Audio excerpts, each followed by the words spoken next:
요즘 사람 많이 먹는 유산균 뭐지? 집집마다 유산균은 여에 쓰러져. 장소까지 살아가야 진짜 유산균? 그러니까 냉장배송 여에 쓰러져. 장 살리고 이것저것 따져봐도 여에 쓰러져. 한국인의 유산균은 여에 쓰러져. 꼭 필요한 유산균만 담았습니다. 대한민국 유산균은 여에 쓰러져. 여에스더 유산균 울트라 플로라 프로바이오틱스. 노영희 변호사 위대한 유산 상속. 많은 것이 궁금한 두 남자가 거대한 비밀의 문을 연다. 노영희와 두 남자의 위대한 유산. 어렵고 복잡한 유산 상속 해답. 노영희와 두 남자의 위대한 유산. 누구도 몰랐던 사례의 대답. 노영희와 두 남자의 위대한 유산. 이 문제를 해결할 길이 보인다. 노영희와 두 남자의 위대한 유산. 위대한 유산 상속 팟캐스트. 네, 노영희와 두 남자의 위대한 유산 번외편으로 돌아왔습니다. 네. 지난 방송에서 사형제에 대한 얘기를 잠시 좀 언급을 했었는데 그렇죠. 아주 살짝. 청취자분들도 사형제에 대한 얘기를 좀 다뤄달라 뭐 이런 요청들이 좀 있었어요. 많이 있었어요. 네, 정말 저는 꼭 다루고 싶었던 주제예요. 이거 할 말 되게 많아요. 근데 실제로 간간히 우리 방송 끝나는 시점이나 시작하는 시점에 저희끼리 간략하게 그냥 잡담할 때 우리 노변께서 늘 사형제에 대한 얘기는 꼭 하고 싶다라고 언급하셨기 때문에 오늘 이 시간 좀 특별하게 다가옵니다. 이게 저희가 사형제 얘기를 왜 하냐면은요. 꽤 오래된 논쟁인데 갑자기 지금 왜 하냐 이렇게 생각하시는 그렇죠. 분들도 계실 수도 있어요. 그렇죠. 사실은 그 일본에서 뭐 아시겠습니다만 일본에서 막 지진 나고 물난리 나고 막 이랬잖아요. 네. 근데 아베 총리가 욕을 먹은 적이 있습니다. 그 욕 먹은 게 왜 욕 먹었냐면은 남들은 다 이렇게 힘들게 물난리와 지진 때문에 힘들어하는데 지들끼리 밥 먹었다고 막 축하 파티 열었다고 해가지고 욕을 먹었고요. 그리고 그 당일에 오음진리교 교주의 사형이 있었거든요. 네네, 그래서 뭐 그렇죠. 아무튼 일본에서 그런 화제들이 많이 불거지면서 일본이 사형제가 있었네? 라고 생각하시는 분들이 꽤 있어가지고 저희가 갖고 와봤습니다. 네. 23년 만에 그러니까 오음진리교 사건에 오래됐죠. 그러니까 참 오음진리교고 이거 되게 오래된 얘기인데 아무튼 기억이 가물가물하신 분들도 계실 텐데 그 오음진리교 교주의 사형이 이제 23년 만에 집행이 됐다라는 뉴스 때문에 지금 이제 국내로도 사형제에 대한 얘기가 조금씩 이제 좀 가속이 되고 있는 것 같아요. 그래서 그 지난 7월 25일 날 그 여의도 국회에서 대법관 청문회 있었잖아요. 대법관 후보자 임명동의 관련해서 그때 이동원 대법관 기억나세요? 여야 모두가 다 극찬에 맞지 않았다. 그 이동원 대법관 후보자가 사형제 존폐와 관련해서 사형제는 존치해야 된다. 이런 의견을 명확히 밝혔어요. 뭐라고 얘기했냐면 사형제에 대한 국민 여론을 묻는 질문에 대해서 나는 찬성이 좀 많다고 생각한다. 사형제가 여러 가지 폐해가 있기는 하다. 그러나 그 폐해를 계속해서 우리가 줄여가기 위해서 노력해야 되는 것이지 실질적으로 사형제 자체가 폐지되어야 될 정도는 아닌 것 같다. 이렇게 얘기를 했습니다. 네. 뭐 물론 의견이 조금 뭐 갈릴 수도 있습니다. 뭐 들으시는 아까 우리 김진경 씨도 얘기했지만 이게 굉장히 해묵은 주제일 수도 있어서 다시 갖고 오고 나서도 뭐 이제 원래 이제 생각들이 기존에 다 굳어있던 분들은 아유 뭐 인권 국가인데 사형제가 웬 말이냐 하시는 분들도 계실 테지만 어쨌든 대법관 중에서는 이런 의견을 가진 분들도 있다. 그렇지만 또 노정희 대법관 후보자 이분 역시 이제 대법관에 임명이 되셨죠. 이분은 그 사형제와 관련해서 개인적으로는 폐지하는 방향으로 나가는 거에 바람직하다. 이렇게 또 의견을 피력하셨어요. 그러니까 사실은 누구의 말이 무조건 옳다 그러다라고 할 수 없는 주제다라고 하는 게 이번에도 이제 여실히 드러난 겁니다. 근데 실제로 저도 실제 현재 그러니까 우리가 지금 사형제가 사형 수들은 있지만 집행이 안 된 지가 꽤 오래됐죠. 그래서 우리가 97년 12월 30날. 그러니까 지금 20년이 넘어가는 상황이어서 사실상 사형제 폐지 국가로 지금 뭐 국제 엠네스티나 이런 인권단체에서는 뭐 그렇게 지금 보고 있는 것 같은데 10년 동안 사형 집행을 안 하면 사실상 사형 폐지국 이렇게 분류를 하거든요. 근데 우리나라 같은 경우에는 97년 12월 30일에 강도와 살인범 등 23명에 대한 사형이 있었는데 그 이후에 한 번도 집행이 없었기 때문에 2007년 12월부터 우리나라는 실질적 사형 폐지국가가 됐습니다. 그런데 이제 문제는 사형이 이렇게 집행이 중단된 뒤에도 1심에서 모두 118건의 사형 선고가 있었어요. 네. 근데 이것들이 전부 다 2심에 가면 또 다 사실은 무기징역으로 바뀌어요. 연쇄살인범은 강효순 생각나시죠? 네. 어떻게 됐을까요? 2009년도에 그러니까 우리나라가 아까 사형 폐지국이 된 게 2007년 12월이라 그랬잖아요. 이 사람은 2009년도에 사형이 확정이 됐고요. 근데 강호순 아직까지 이제 집행이 안 된 그죠? 거죠. 집행 됐나? 집행 안 됐죠. 네네네. 그다음에 어금니 아빠 이영학. 거기는 2월 1심에서 사형이 선고됐고요. 네. 그러니까 지금 우리나라는 실질적으로는 사형 폐지국이지만 하고 싶은 말은 아직까지 1심에서는 계속해서 사형 선고가 이루어지고 있다. 그 얘기를 하고 싶은 것이고 또 실질적으로 사형 폐지 국가로 얘기된 시점 이후에도 사형이 아예 확정된 그러니까 1심에서만 사형이 나온 게 아니라 2심, 3심까지 다 가서 아예 사형이 확정된 사람도 있다. 그걸 말하는 거죠. 그러니까 법적으로는 죽은 목숨이라고 할 수 있겠지만 아직 죽지는 않은 상태다. 그렇다라고 봐야 볼 되나요? 수가 있겠죠. 네. 근데 그게 좀 다를 것 같아요. 사형제가 아예 없는 나라하고 사형제, 사형 선고도 실제로 있는데 그러니까 한마디로 사형수들이 있는데 집행이 그러니까 안 되는 거하고 그러니까 우리나라하고 이게 좀 그 범죄에 미치는 영향이랄까요? 범죄를 계획하거나 그런 하는 사람들이 실제로 그러니까 사형제의 이제 효율성에 대해서 좀 따져보자는 거죠. 그러니까 사형제가 실제로 사형 선고라는 게 이루어지고 있는 나라지만 사형을 잘 집행을 하지 않는 나라에서의 그 중범죄율과 예를 들면 아니면 사형제 자체가 아예 없어서 막 흉악 범죄를 저지르는데도 이 사형이라는 걸로 목숨을 앗아가는 정도로 그렇게 중하게 처벌받지 않기 때문에 범죄율이 뭐 증가한다는 거 여러 가지 논리들이 있을 수 있잖아요. 그게 이제 위하력이라고 보통 어려운 말로 그렇게 말하는 거예요. 위하력. 그 사형이라고 하는 처벌이 갖는 범죄 억지력. 그걸 우리가 말하는 건데요. 사실은 그거는 정식 통계를 내기가 어렵죠. 그러니까 현상만 보고 얘기를 할 수밖에 없는 거잖아요. 그렇죠. 설문조사를 할 수도 없고. 그러니까 사형이 예를 들면은 뭐 우리 아까 말한 대로 2007년부터 실질적으로 사형을 안 하는 나라가 됐다. 그러면은 실제 사형 안 한 게 97년 12월 30일이 마지막이라 그러면 98년도부터 현재까지 20년 정도 됐잖아요. 20년 동안 실제 범죄율을 그 이전의 20년하고 비교를 해가지고 우리가 말은 해볼 수 있겠죠. 사형을 실제 집행을 안 하는데 뭐 예전보다 얼마나 더 뭐 흉악범이 늘어났다라든가. 근데 그렇다고 해서 그것이 사형을 안 했기 때문에 더 늘었는지 사형을 안 했기 때문에 더 줄었는지 그걸 말할 수는 없잖아요. 그걸 모르잖아요. 힘들죠. 그러니까 그거는 내가 봤을 때는 어떤 식으로든지 간에 검증이 안 되는 문제라는 거죠. 우리가 과학이라고 하는 건 항상 가역성이 있어야 되는 거고 항상 검증 가능해야지 과학이라고 부르는 건데 사형 제도가 가지는 억지력, 범죄 억지력이라고 하는 거는 검증이 나는 불가능한 게 아닌가 생각이 들어서 그거 같은 기준선상에서 놓고 뭐 사형이 의미가 없으니까 하지 마세요.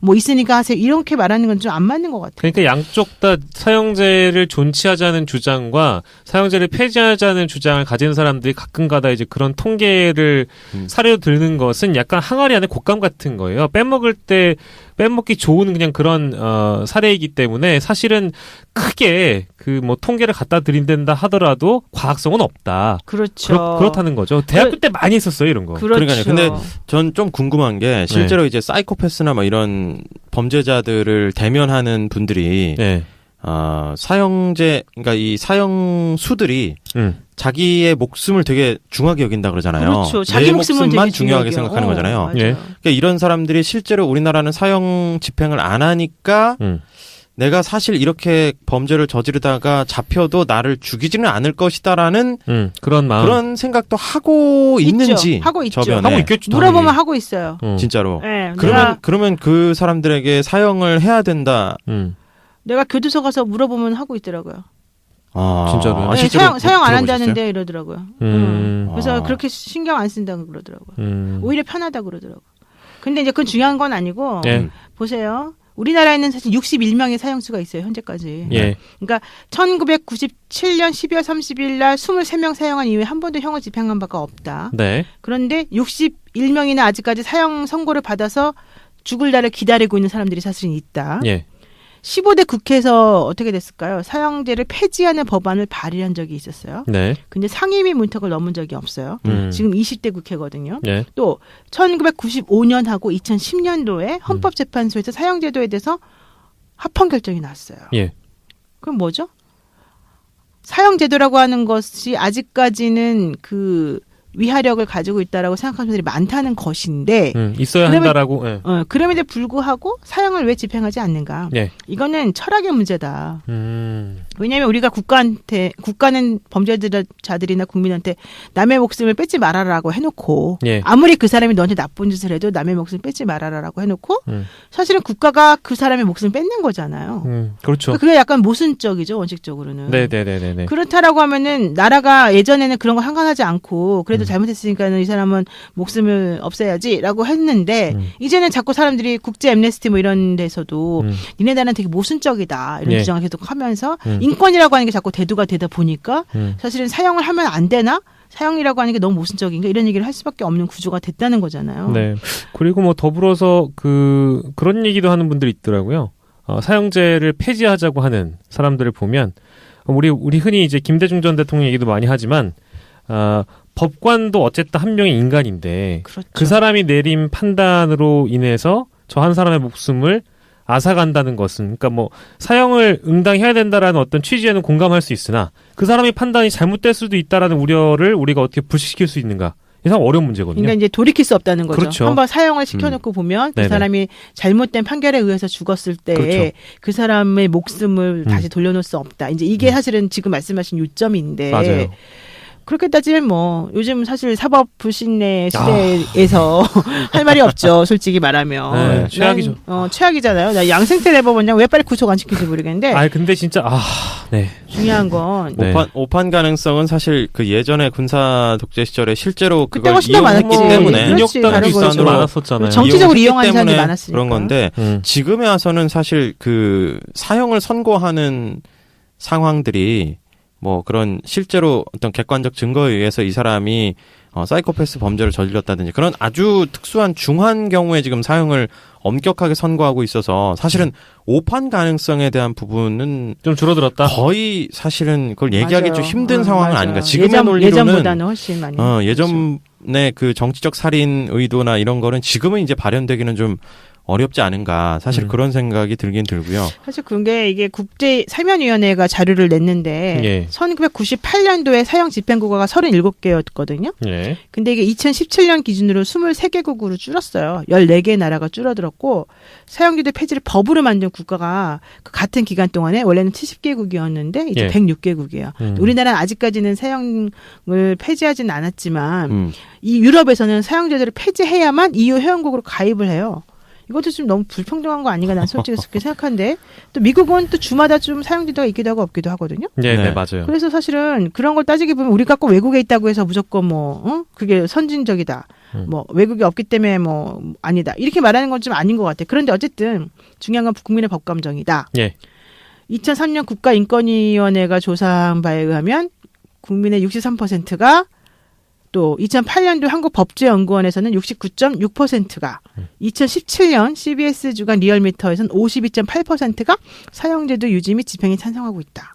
그러니까 아직까지 우리나라 사람들은 사실은 우리 같은 사람들이 많다는 거야. 근데 저한테 어떤 사람들은 이상한 말을 하기도 해요. 당신은 진보정 성향의 패널인 줄 알았는데 왜 당신은 사형제를 왜 주장하고 왜 형벌을 강화해야 된다고 자꾸 주장을 하고 왜 너는 자꾸 일관적이지 않냐라고 주장을 하는데 보수 진보의 틀로 그걸 묶을 수 나는 그건 아니라고. 그거는 정치적 이념은 다른 문제죠. 그건 아니다라고 보고 또 내가 사실 난 진보도 그렇게 썩 진보도 아니지만 그렇다고 내 보수도 아니에요. 우리나라는 진보 보수의 개념이 너무 이상하다고 내가 생각하고 있어요. 태생 자체가 좀 그래서 희한하죠. 뭐 예를 들면 문재인 대통령을 좋아하면 진보라고 보는 거야 사람들이. 근데 그건 아니잖아. 내가 솔직히 문재인 대통령 좋아할 수도 있지만 문재인 대통령이 뭐 다 좋겠어요? 어떤 건 괜찮고 어떤 건 안 괜찮고 어떤 건 그냥 중립이고 이럴 수 있잖아요. 그렇습니다. 그런데 왜 하나를 선택하면 무조건 다 그쪽으로 따라가야 된다고 생각들을 하는지 나는 그게 너무 이해가 안 가고. 맞아요. 저는 진보도 아니고 보수도 아니고 그냥 내가 생각하기에 합리적인 판단을 하는 사람이다. 그냥 그걸 꼭 말씀을 드리고 싶고 마지막으로 한마디 61명의 사형수가 있다 그랬잖아요. 이들을 먹이는데 12억 원이 든다. 그거 진짜 얘기 많이 되잖아요. 그러니까 우리의 세금으로 그런 파렴치범들이나 이제 강력범죄를 저지른 사람들에게 사실상 사형 선고를 받고 지금 형을 치르고 있는 표현도 좀 웃기죠. 어쨌든 지금 남아있는 우리랑 같은 공기를 마시는 사람들에게 우리의 세금을 들여서 지금 혹시 근데 갑자기 그것도 궁금하다. 지금 폭염이잖아요. 그 사람들 에어컨 바람 쐬고 있어요? 그 문제인 거야. 에어컨 없을걸요? 없어요? 에어컨이 네, 교도소에는 에어컨은 없는 걸로 알고 있는데요. 없으면 그나마 좀 괜찮나? 근데 이제 뭐 선풍기 있겠지. 근데 선풍기까지 없어봐. 네. 난리 날걸? 온열 질환이 발생하지 않도록 충분히 어떤 기준을 갖고 분명히 관리를 하고 있을 거예요. 수형자들 체력이나 뭐 이런 거 상태나 이런 걸 관리를 하고 있겠죠. 네네. 그러면 에어컨 바람이든 뭐 선풍기 바람이든 어쨌든 진짜 막말로 이 쪽방촌이나 아니면 육체노동 하시는 분들처럼 정말 피할 수 없는 상황에서 막 정말 죽을 정도로 힘든 상황에서 에어컨이나 선풍기 없이 사시는 분보다는 훨씬 더 괜찮은 생활을 유지하고 있다고 봐야죠. 거기선 수영자 건강 관리를 통제하고 있는 거니까. 그렇기 때문에 그런 사람들이 굳이 우리가 이제 비교를 해가지고 우리 김승현 씨가 비교를 했기 때문에 좀 더 많이 가슴에 와닿는 얘기인데, 아니 실제로 그 사람들이 굉장히 중노동을 하고 있는 것도 아니고 힘든 형을 사는 것도 아니잖아요. 지금 당장. 그러니까 사형수들은 원래 노역이 금지돼 있죠. 사형수들은 일을 하면 안 돼요. 기다리기만 해요? 네, 그리고 원래 독방에 수용되게 돼 있어요. 그래서 오히려 돈이 더 많이 들어가는 거예요. 네, 그런데 에어컨까지 틀어주면 안 되죠.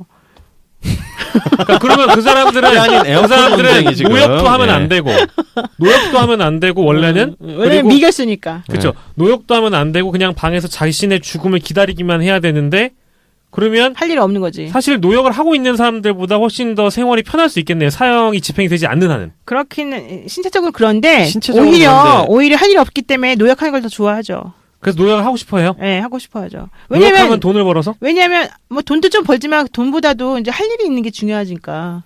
뭐 봉투 붙이기 이런 거 중요하죠. 죽을 날 막 죽음을 선고받은 상황에서 그런 생각 안 한대잖아요.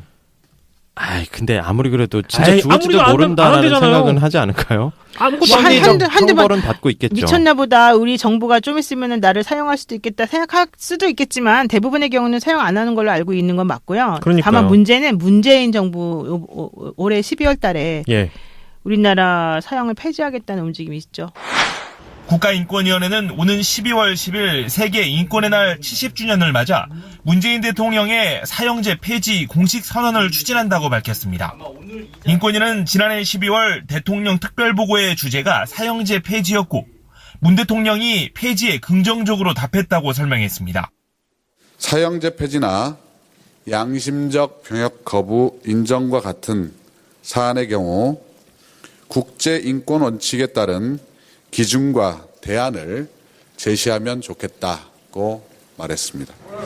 국내 미집행 사형수는 현재 61명. 우리나라는 1997년 12월 이후 20년간 사형을 집행하지 않은 사실상 사형제 폐지 국가로 분류됩니다.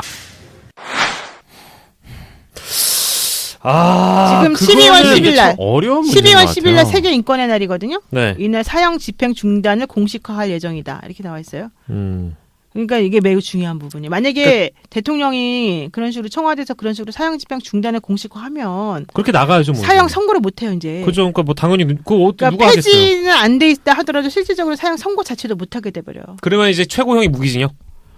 그렇게 될 수밖에 없겠죠. 근데 나는 좀 말이 안 돼. 왜냐면 다른 사람 목숨 그렇게 함부로 뺏는 나쁜 놈들을 우리가 왜 살려줘야 돼요? 맞아요. 만약 입장을 바꿔놓고 본인들이 피해자라고 생각해봐요. 인권도 물론 중요하죠. 근데 그 사람의 인권이 더 중요해요? 우리들의 인권보다도?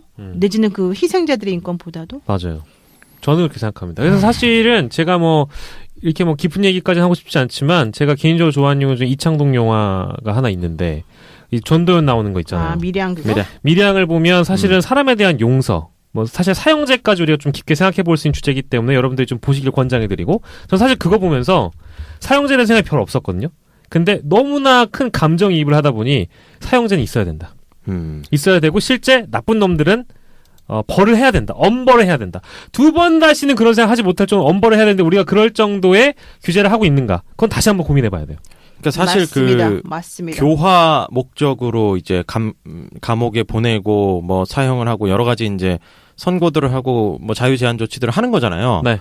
근데 그 교화 목적이 실제로 잘 이루어지고 있는가? 아니라니까. 그리고 사형을 선고하고 집행 안 하면 이게 다른 사람 위하력이라고 했나요? 다른 그 살인을 하려는 사람이나 혹은 뭐 중대 범죄를 저지르는 내가 내 목숨을 국가에 의해서 정말 죽임을 당할 수도 있다라는 두려움을 갖고 여기서 범죄를 저지르다 멈출 수 있는 그런 그 힘, 교정력이 진짜 있는가? 그 잘 없는 것 같다라는 거죠, 사실은. 교화라는 것도 그 수용자들 이제 감옥 생활이나 그런 걸 다룬 드라마나 이런 거 보면 영화나 이런 거 보면 거기서 오히려 조그마한 죄를 저질렀던 사람이 더 큰 범죄로 빠지게 되고 어떤 조직으로 들어가게 되고 이런 경우들도 굉장히 많이 보게 되잖아요. 또 조그마한 장발장처럼 그런 범죄를 저질렀다가 낙인이 찍혀서 그 다음에 사회로 돌아와서 내가 아무리 교화가 됐더라도 다시 사회로 지금 돌아오지 못하는 뭐 그런 경우도 많이 있고 그래서 저는 이 사회 교정 시스템 자체가 뭐 사형제와 더불어서 좀 전면적으로 조금 더 우리가 많은 생각들을 통해서 좀 더 디테일하게 효과적으로 제대로 사회로 돌려보낼 수 있는 사람들은 보내고 영원히 격리시키거나 아니면 목숨을 박탈해야 되는 정도의 심한 요새 그런 사이코패스들은 뭐 박탈을 시켜야겠죠.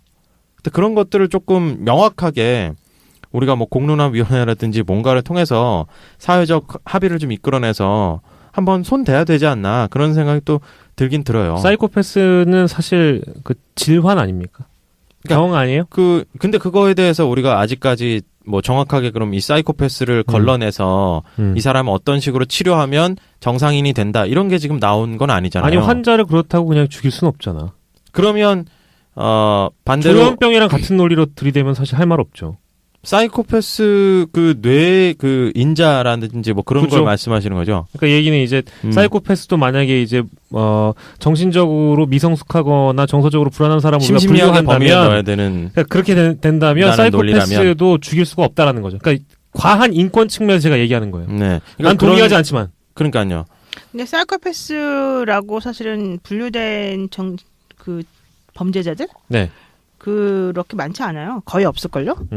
그리고 그런 사람들이라 하더라도 그 실질적으로 감형해서 어느 정도 조금의 사유는 될 수 있어요. 그 사람이 정말 사이코패스라고 한다면은. 네네네. 근데 이제 우리나라 같은 경우에는 그게 명확하게 사이코패스를 진단하는 그게 뭐 100% 맞다라고 사실 볼 수도 없는 거고, 그거를 성향이 조금 있다 이 정도로만 사실 나오거든요. 네. 그 국립 정신치료감호소 이런 데에서 그러니까 공주치료감호소에서 보통 그런 걸 많이 하는데요. 이제 조두순이나 이영학 같은 사람들은 그것도 지금 보세요. 이제 어떻게 문진 같은 걸로 25점 이상 나왔네, 뭐 몇십 점 나왔네 이렇게 나오지만 그거 하나만 가지고 그 사람이 사이코패스라고 무조건 단정할 수는 없기 때문에 그거는 이제 어느 정도 성향이나 경향을 조금 보여주는 거지. 그게 그 사람에 대한 형벌에 뭐 아까 말한 것처럼 뭐 조현병이나 이렇게 딱 정신병으로 분류된 그런 사람들처럼 명확하게 하기는 곤란하지 않을까요? 어쨌든 자 그래서 지금 이제 문제가 됐던 게 이제 일본의 그 옴진리교 그 사람 7명 한꺼번에 사형시킨 거였잖아요. 네. 이게 7월 6일 날 사형이 집행된 거였었는데 당시에 95년도 3월 달에 그 살인가스 뿌려가지고 13명 죽고 6,200명 다치게 한 거였는데 이 사람을 죽인 게 사실은 내년에 새로운 일왕이 즉위하기 전에 부담 주지 않기 위해서다 이런 얘기도 있죠. 맞아요. 근데 문제는 좀 일본의 사형 방식이 좀 인권적이지 않다는 또 얘기가 계속 되어 왔기 때문에 그 부분도 좀 한번 얘기해 봐야 될 것 같아요. 왜냐하면 당일 아침에 알려준다는 건데 이 부분을 어떻게 생각해요? 1시간 전에. 근데 사실은 그렇지 않고 만약에 그 전날 알려줘봐요. 더 괴롭지 않아요? 그렇죠. 생각해봐요. 아니면 그렇죠. 뭐 한 달 전에 알려주면 한 달에 얼마나 지옥. 그러니까. 그걸 노리는 건가? 그래서 이게 사실은 하루 전에 알려주는 게 낫냐. 뭐가 인권을 위한 건지 뭐가 더 인권에 유리하냐. 또 내지는 가족하고 인사할 기회는 줘야 되는 거 아니냐. 이런 얘기도 사실 있지만 난 또 그건 또 아니라고 봐요. 게다가 저도 동의해요. 게다가 또 더 중요한 건 이제 사형 방식인데 3명이 한꺼번에 버튼을 누른다는 거잖아요. 영화에 나온 적도 있어요. 이런 그렇죠. 바닥에 있는 낙하문을 열어 형을 집행한다. 예. 여기서 누가 사실은 실질적으로 그러니까 사람을 세워놓고 문 네모난 박스같이 생긴 그거를 세워놓고 버튼을 누르면 누구가 누른 것에 의해서 밑에가 열릴 수가 있어요. 네네네. 근데 3명은 내가 누른 것 때문에 열렸는지 누가 누른 것 때문에 열렸는지 몰라. 그러면 좀 죄책감이 좀 덜하니까. 그렇죠. 딱 그것 때문에 그런 거죠. 저 사람이 누른 것 때문에 열었을 거야. 내 건 아닐 거야. 생각하는 거죠. 네. 근데 그런 식으로 하다 보면 결과적으로는 왜냐하면 사형수도 문제지만 사형 집행하는 사람들도 트라우마가 상당하거든요. 그럼요. 네. 그래서 너무 힘들어한다고 그러더라고요. 방식을 조금 다른 방식으로 도입하면 사람이 하지 않는 방식으로 도입하면은 기계가 누르는 걸로? 뭐 짭으로 죄송합니다. 그것도 또 인권적이지 않다고 말할 수 있잖아요. 그렇죠. 뭐 인권을 얘기하기 시작하면 모든 방식의 사형은 불가능한데요. 그렇지만 아마 우리가 깊이 고민해보지 않아서 그런 걸 수도 있습니다. 왜냐하면 인권을 옹호하시는 분들, 또 인권이 중요하다고 생각하시는 분들은 사형제 자체를 이제 반대하거나 폐지를 원하는 분들이기 때문에 그런 생각을 해본 적 없을 거예요. 근데 다만 제 입장에서는 제가 솔직히 말씀드리면 좀 더 진지하게 고민을 해보면 사형을 실제 집행하는 사람의 부담감을 덜어줄 수 있는 방법이 현대 기술 얼마나 좋습니까? 고민을 안 해봐서 그렇다. 그렇죠? 정부에서 나라에서 직접 기업에게 의뢰해서 용역을 맡기든지 하면 충분히 그런 방법을 너무 나가는 거 아니에요? 그래요? 괜찮아요. 뭐. 우리가 하면 되지 사형을 집행하는 사람에 대해서까지 그렇게 고민을 막 리얼하게 하고 있지는 않은 것 같아요. 그러니까요. 사형제에 대해서 별 관심이 없으니까 그렇지. 저는 실제로서 오늘 하고 싶은 얘기는 그런 겁니다. 이번에 기무사 문건 터지면서 굉장히 많은 사람들이 연루돼 있을 거 아니에요? 그렇죠? 그 사람들 진짜 우리 인권국가 아닙니까? 인권국가니까 50보 100보 양보해가지고 시켜야 됩니다. 지금 확인되지 않은 거기 때문에. 근데 진짜 확인된다며 얘기합시다. 아니 광화문에 탱크 들어와가지고 사람들 다 죽일 뻔했는데 그런 생각을 못하게 하려면 엄벌에 쳐야 됩니다. 그렇기 때문에 전 사형제가 필요하다고 생각하고요. 어쨌든 사형을 해도 사형수로 해도 네. 감형될 수도 있어요 중간에. 그건 그래요. 네. 예, 그러니까 전두환도 그랬잖아요. 그건 사면 때문에 그런 거고. 그랬나요? 일반 사면, 특별 사면 이유가 좀 다른데요. 네. 그 현행 헌법 73조에 따르면 유기징역형을 선고받으면 형기의 3분의 2, 네네. 무기징역을 10년 이상 복역하면 가석방 대상에 포함되고 네. 사형수였다가도 무기수로 사실은 이제 감형될 수도 있는데 이렇게 되면 교도소로 이감된다. 뭐 이런 얘기도 있습니다. 감면도 사실은 전 문제라고 생각하는데 제가 뭐 보수도 아니고 진보도 아니고 뭣도 아니지만 우리 노변께서 정체가 없나 봐요. 사실은 우리 박상숙님은. 내가 봐도 좀 정체가 조금 모호하긴 해요. 근데 약간 금수저 아들인 것 같긴 해. 아니 그렇지 않습니다. 요새 또 더위 먹어가지고 약간 왔다 갔다 하는 게 옛날보다 심해진 것 같고 좀 뭔가 도와줘야 될 것 같은 느낌이 좀 들어요. 왜냐면 오늘 감정 너무 기복도 심심미약해요. 네. 그래 오늘 게다가 안 좋은 일 있다고 아까 상담하더니 그 영향력을 좀 보는 것 같아요. 심심미약이라고 그렇습니다. 네. 아니 그러면 방식을 바꾸든지 아니면 좀 더 아까 우리 김증현 씨가 말했지만 범죄를 저지르는 사람으로 하여금 내가 이런 범죄를 저지르면 진짜 끔찍할 만큼의 형벌에 처해질 수 있다라는 그런 불안감을 들게끔 법을 개정하거나 법을 만들면 되잖아요. 예를 들면 우리가 뭐 물론 사형제랑은 좀 다른 문제일 수 있겠습니다만 싱가포르에 있는 태형을 얘기를 많이 하잖아요. 그렇죠. 때리는 거. 그죠? 그렇죠. 두 번 다시는 절대로 성범죄를 생각하지 못하게끔 엉덩이에 있는 많은 살들을 다 갈기하게 찢어놓을 만큼. 이렇게 너무 과격하네. 그런 태형. 갑자기 얘기하기 근데 싫은데. 너무 이제 처벌 중심주의로 가다 보면 해야 됩니다. 우리가 도덕적으로 도덕 인권 다 집어쳐. 교육적으로 애초에 이제 조금 서로 배려하고 서로 사랑하고. 나 좋은 게 좋은 거다 제일 싫은 사람이야. 상대방에게 위해를 가하는 것들이 얼마나 나쁜 행동인지를 잘 좀 설득해서 어렸을 때부터 그러니까 또 결손 가정이나 혹은 여러 환경들이 이 사람을 그렇게 만드는 경우들도 있잖아요.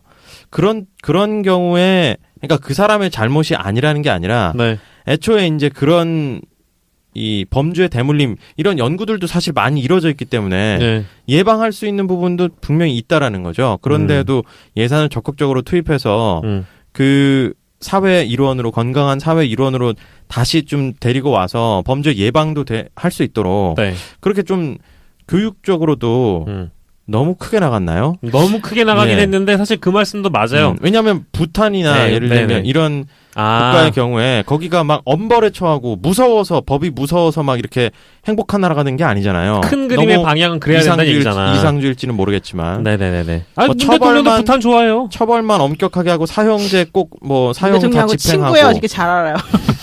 대통령 얘기해 주셨어요? 실제 부탄도 갔다 오시고 했으니까. 그러니까 사형 집행하면 뭐 무서워서 사실은 그 중범죄를 안 할 것이다. 이런 것도 사실 좀 우리의 좀 무식한 생각일 수도 있지 않을까. 갑자기 그러다가 통계를 또 들이밀 것 같은데 예전에 대학교 때 토론대회 나갔을 때 꼭 이 얘기했었어. 그러니까 사실 그 저는 사실 통계를 네. 좀 안 믿는 편이긴 해요. 더 질적인 연구가 훨씬 더 중요하지 않을까. 의미가 또 있지 않을까.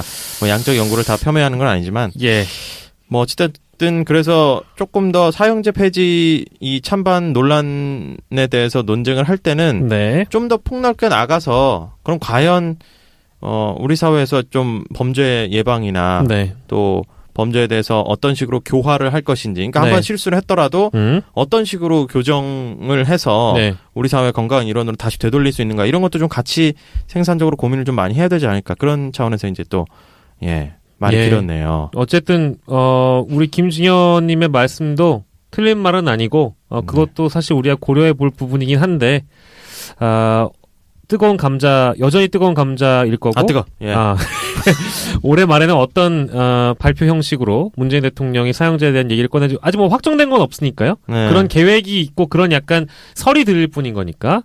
어쨌든 법 얘기했으니까 저희가 간략하게 최근에 있었던 시사 이슈 중에 최근에 가장 핫했던 거 하나를 다시 들고 왔습니다. 물론 근데 이건 답은 없어요. 근데 우리가 법에 대해서 얘기를 하다 보니까 제가 그냥 들고 나온 주제입니다. 사법부가 미공개 문건을 다 공개했거든요. 노변에게 물어봐 2MC 이끌어가 산상식 분쟁 그리고 법률 문제 네가 필요한 사례들로 불러주네 고민과 근심은 털어놔 I don't care 본격 정보 법률 팟캐스트 진짜 살아있는 real episode 노변에게 물어봐 2MC 이끌어가 노영이와 두 남자의 위대한 영상